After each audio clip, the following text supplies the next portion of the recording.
توحید دا یو بنیادی چیز دی چې په دې باندې د اسلام بنیاد ودرېږي. هر نبی د توحید دعوت ورکړی دی، ځکه توحید الله ته ډېر خوښ دی. د الله یووالی چې څوک بیانوي دا الله ته خوښ دی. په دې توحید باندې د ځمکه او اسمانونه ولاړ دي.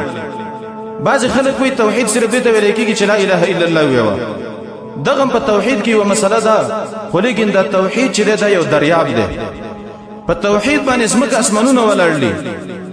کله چې په ځمکه کې د الله توحید دی، د الله وحدانیت دی، دا ځمکه به ودانه. یو کله چې دې ځمکه کې د الله توحید نه وي، دا ځمکه الله رب العالمین ختموي ورانه وي.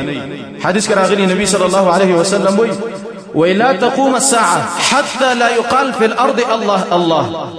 وایي ځمکه به تر هغې پورې نه ورانېږي، تر هغې پورې به قیامت نه راځي، تر څو پورې چې په ځمکه کې الله الله نارې ویل کېږي. د الله الله معنی دا ده چې ګوره الله یو ذات دی، د الله سره شریک نشته دی. چې په ځمکه کې د الله توحید و، د ځمکه به ودانې، د ځمکې اسمانونه به وي، دا غرونه به ولاړي. خو لیکن چې په دې ځمکه کې د الله توحید ختم شو، نو بیا د ځمکه الله رب العالمین ورانوي. قرآن کې الله رب العالمین دې توحید ته عدل ویلی دی، توحید ته الله انصاف ویلی دی. الله قرآن کې وایي ان الله یأمر بالعدل والإحسان. الته د عدل یو معنی مفسرین دا کوي معنی بالتوحید. الله امر کړی دی خلکو ته په توحید باندې چې د الله توحید ومني، عبادت خاص کوي الله پورې. نو هغه سړی عادل منصف دی چې بچا کې توحیدی، او هغه سړی غټ ظالم دی چې هغه مشرک او شرک کوي، د الله سره برخداران جوړي، د الله سره اولیاء او دوستان ملائک د الله سره شریکان جوړي، هغه سړی غټ ظالم دی. د وجنه قرآن کې الله رب العالمین بل ذکر کوي ان الله لا يغفر ان يشرك به ويغفر ما دون ذلك. امام هغه سړی ته د الله رب العالمین مغفرت نه رسیږي، سره د دې نه چې الله مغفرت ډېر پراخه دی. هغه سړی ته د الله مغفرت نه رسیږي څوک چې مشرک او شرک کوي، د الله سره برخداران جوړي. هغه حقونه چې د الله دې بندگانو له ورکوي، سجده د الله حق دی، او دای اولیاء ته د سجدي کوي، د سر اولیاء ته ټیټي. سجده د الله حق دی، او دای پیرانو ته د سر ټیټي. د غرنګ نظر منخ دی، دا د الله حق دی، او دای د غیر الله په نوم باندې کوي. داسې انسان الله وایي زه نه بخښم. نور هر انسان الله بخي، ولیکن مشرک الله رب العالمین وایي زه نه بخښم. نو شرک دومره لویه ګناه ده، قبیحه ګناه ده، غټه ګناه ده.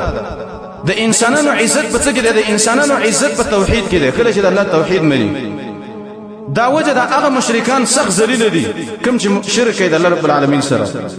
د دې یو لنډ مثال او ښکاره مثال د نبی صلی الله علیه وسلم تر دی، قریشی دی، مالدار دی، خیسته دی، ابو لهب نوم دی، چې دا ډیر خیسته او عربو به ویلي وای چې دا په خایس کې سم د اور بچی دی، د اور لمبه د ابو لهب مت د خایس د وجه نه ویل کېږي چې دا ډیر خیسته. خو لیکن دا الله په دنیا او آخرت کې ذلیل کوي. وجه څه وه؟ ځکه دا د توحید نه مخالف وکړه چې نبی صلی الله علیه وسلم په مکه کې د لا اله الا الله आवाज پورته کړ، نو اول مخالفت د ابو لهب وکړ، نو الله رب العالمین دنیا او آخرت کې ذلیل کړ. بعض خلک په خلی باندې وایي چې موږ مسلمانان یو، موږ موحدین یو، خو لیکن د هغې عقیدې د شرک نه ډکې دي، ګنده انسانان دي، مشرکان خلک دي. زمونږ په دین کې عبرت اقوالو نه دی چې یو سړی په خلی باندې وایي چې زه داسې یم او زه داسې موحد یم او داسې مسلمان یم او داسې مې کړي دي او داسې مې کړي دي. عبرت زمونږ په دین کې د خبرو نه نشته دی. زمونږ په دین کې عبرت اعمالو نه دی چې د سړي عمل څنګه دی. آیا دا انسان ځان ته موحد وایي او هلته ځي غیر الله ته سر ټیټوي؟